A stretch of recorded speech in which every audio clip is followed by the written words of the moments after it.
Hello guys, in this video I'm going to show you how to manage the save options in Adobe Photoshop. The first thing you need to do is enter the app. Once you are done with that and you are in the home page, you can just look in the top of your left corner, press on the three lines there, and after that press on Preferences. And here you can just see the save options, and there are two options that you can manage for free. That is the image resize and the save PNG image as, and you can just simply select it. Now you can just go back after that. You can also manage the image resize. You can select it there, and if you have the premium version, you can also manage the GP quality and the watermark, which of course can be resized basically.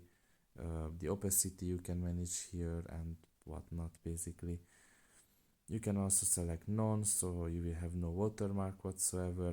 You can manage it here, but you need the premium subscription. So that's pretty much it really. I hope this video was helpful to you. Thank you for listening and see you next time. Bye bye.